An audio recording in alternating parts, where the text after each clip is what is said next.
ever catch yourself about to say something and then you just don't? Not because someone stopped you, because you stopped you. I'm Sandy Bartlett, self discovery coach for women who've spent decades being the easy one and are starting to wonder what that cost them. And today we're talking about the version of people pleasing most women don't even recognize. The one that doesn't look like saying yes to everything, it looks like saying nothing. This is episode 2 in my 5-part series called Loving Without Shrinking. And if you caught last week, you know we're not here to fix anything. We're here to name what's been running quietly in the background.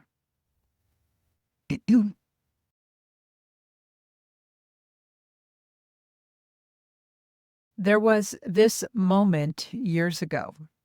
I was sitting at the kitchen table with my then husband.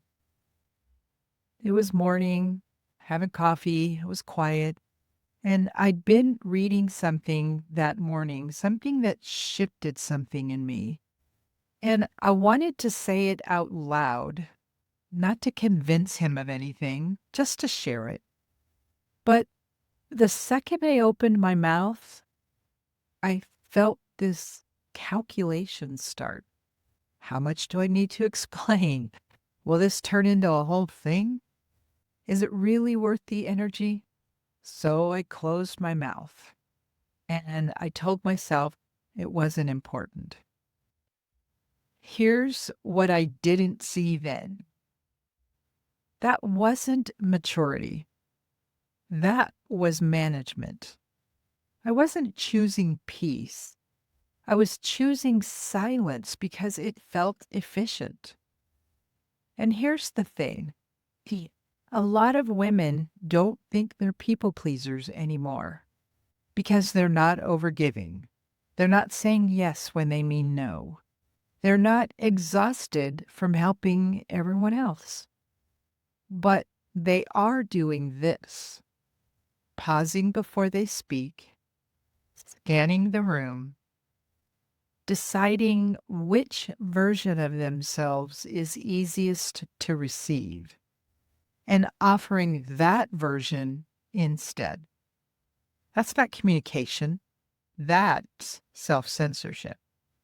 And it hides in relationships that look good. Quick yes or no in the comments. Have you ever decided not to say something, not because it didn't matter, but because you didn't want to deal with the reaction? Yes or no? This shows up most in relationships that feel safe. You have a kind partner, a stable home, there's no chaos. So you tell yourself it's not worth getting into. They wouldn't get it anyway. I'll just keep this to myself. And because nothing blows up, you call it being reasonable. But what you're actually doing is training your nervous system. My truth is optional. Comfort comes first.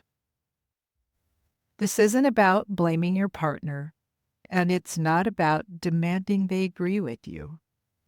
It's about noticing how often you pre-edit yourself before anyone even asks you to.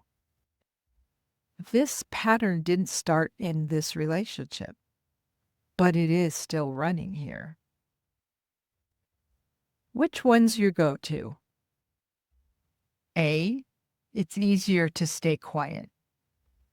B, I don't want to explain. Or C, it's not worth the energy. Drop A, B, or C in the comments. Here's what makes this sneaky.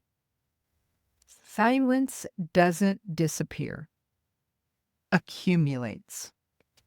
And over time, you stop noticing you're holding back because it becomes normal. That tightness in your jaw, that exhaustion you can't quite explain. Your body's still carrying what your voice won't say. And that's how people pleasing survives even after you think you've healed it. It just moves underground. If this pattern is yours, this is exactly what we name inside my community, Journey to Self, the Awakening. No pressure to change, no performance, just honest awareness that brings you back to yourself. The link to join is below. This week, don't try to say more. Just notice the moment you almost speak and choose not to. That moment, that's the tell. Next week, we're talking about what shifts when you stop needing agreement to trust yourself. See you next time.